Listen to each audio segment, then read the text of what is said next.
અરે પ્રધાન રબારી ભાઈઓ કે સારા કામ જેવું આપણને લાગે છે આપણને શા માટે ખરીદાની માટે ખરી ખાતું છે અરે રબારી ભાઈ અમને ને અમારા મારા જોડે શા માટે બીજા પ્રધાન તમે કે ભાન નથી ભૂલ્યા ને રસ્તો નથી ભૂલ્યા ને તમે ઓળા તો લઈ આવો કહો નહીં તો લઈ આવો તમે કઈ રસ્તો નથી ભૂલ્યા ને અમે તો ભૂલ્યા છીએ એટલે કેવી છે તમે આવી ડાયરેક્ટ પૂછો શું પૂછ્યું તમે આવું પડી કેમ તમે અરે વિયા પ્રધાન એ આજે રબારી કાક એના ગટલેના હોડ આના કેળવા જતા આજે કાક આનાની પેટ ઘરે ભૂલી ગયા હોય એવું અમને લાગે છે યાર આરાની બેન તો તારી પાસે છે રબારી ભાઈ હું કહું તમારે જે જઈને કહ્યું કે તમારી હાથું કહેશું તમે દિલ્હી મારવા જરાય દુઃખ નહીં લાગે ને અરે રબારી ભાઈ જેવાળી મને સત્ય વાત જણાવો હાથું કે વાતની કોઈ જાતની રીત નથી છતાંય ન કહેતો તમને કાવ્યા ઠાકરના શોભન અરે એની છોકરા કેટલા ગાંધીપતિ રાજા અજમલ ને આજા રબારીના જય નારાયણ છે મહારાજ પણ મહારાજ એ આજે કદાચ નાના મોટા મોટી વાત થઈ જાય તો મહારાજ આજે અમને માફ કરી દેજો હો કારણ કે તમે તો એક છોકરા કેટલા ગાંધીપતિ રાજા અજમલ ને અમે એક આજ તમારી રૈયત છે ઈ મહારાજ પણ મહારાજ બે શબ્દની માલિકા હું કહું થોડુંક તમે કાને ખોલીને ઘડીક સાંભળજો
અમે નથી જતા પણ તમારી પરીક્ષા એવું કહે છે કે પોકરણના રાજા આજમાને છે બાકી બેટે વાંચ્યા છે મારા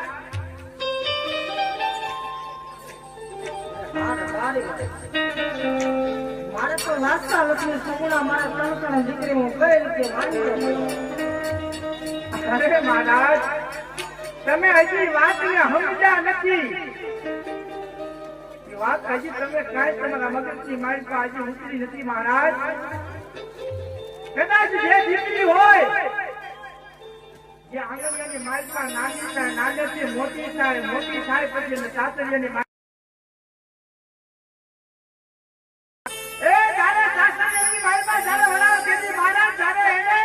વિદાય તો પ્રસંગ આવે ને તેથી કદાચ એનો બાપ છે ને કદાચ પથ્થર જેવું કાળજું મૂકેલું હોય ને તેથી એના બાપની આંખમાંથી આંગળા પડતા બધા ધરતીની માથે પડે છે મહારાજ કે મારા દીકરીથી કોઈથી રાજ હાલ્યા નથી અને કોઈથી હાલશે પણ નહીં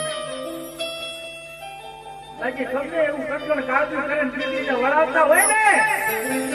તેથી એના બાપને પણ રોવું પડે છે મહારાજ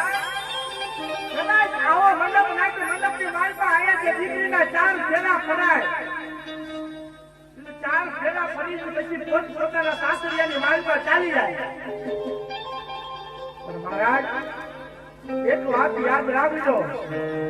કે આજે કદાચ દીકરીને આયા બે મા બાપ હોય ને કદાચ સાસરિયાની માલ પર જાય ને દીકરીને 4 મા બાપ હોય છે પછી એના બાપને એની માં કહેતા હોય જોજે દીકરી આજે હું તને સાસરિયાની માલ પર વળાવું છું પણ ગમે એવું દુઃખ પડે ગમે એવી વિપત પડે ને પણ એક આના બાપની પાઘડીએ કોઈ સોગંદને કલંક ન લાગવા દેતી બેટા બાપ એટલા માટે કહે છે જોજે બેટા આજ ખોટા જેટલો ગાદીપતિ રાજા આજમાનું છું ને એની પાઘડીએ સોગંદને કોઈ કલંક ન લાગવા દેતી બેટા જો આજ રાજા આજમલની દીકરી હોય ને તો પછી પોતાના સાસરીએ વળી જાય પછી મહારાજ પાછળથી વાડો લૂલો કે લંગડો તો પુત્ર હોય ને તમારો ગાદીપતિ આ તમારા રાજ આવે ને રાજને તાળા દેવાય મહારાજ કદાચ તમારા ગયા પછી આ ગાદીનું વારસદાર છે કોણ આવી સૌરાષ્ટ્ર મારવાડ ધરતીની મારી પાસે ગાદીપતિ રાજા આજમલ છે આજે તમારા ગયા પછી આજે સૌરાષ્ટ્ર મારવાડ આજ એનો વારસદાર છે કોણ મહારાજ તમારે મહારાજ મેલામાં મેલો હોય નુગરો અને ઈસી મેલો હોય ને તો આજ તમારો વાંજો હોતા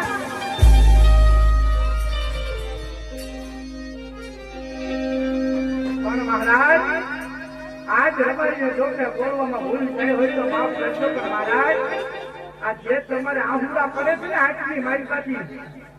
આહુડાની કિંમત કોને સમજાય ઈ તો જેને ઋષિ કહ્યો હોય એને ખબર પડે કે કેટલો પડે ને કેટલો ઉતરે મહારાજ પણ મહારાજ આજ જે તમારા આટલી મારી પાસે આહુડા પડે છે ને એ આહુડાની પીડા હોય એ તો તમને ખબર હોય મહારાજ પણ આજ અમને હામા મળ્યા ને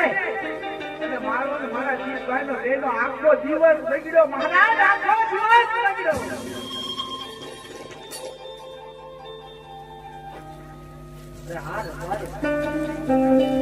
તારો ખાલી ઘી બગડ્યો ને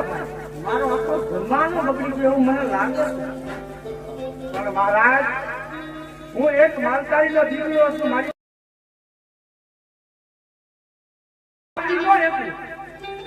મારે હું આપી તો તમારી એક રહીએ જ છું મહારાજ, પણ મારા કાળિયા ઠાકર મારા દ્વારકા વાળાને પ્રાર્થના કરી હે મારા કાળિયા ઠાકર, હે મારા મોઢા રામના આધાર, આજે અમારા પોતાની ગાડી પત્ની જે રાજા અજમલ છે એને જેની રહીએ જે મેળા મારે છે ને, ખરેખર જો મારો દ્વારકાનો નાથ હોય ને તો એકવાર એના મેળા ભાંગી દે. આજ અમે માલધારી એટલી પ્રાર્થના તો જરૂર કરશું મહારાજ.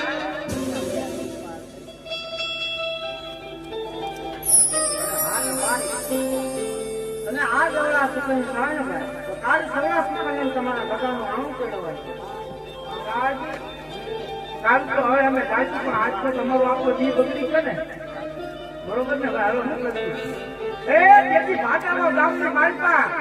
અને તેથી મારા સરપંચિયા દાદા અને મારા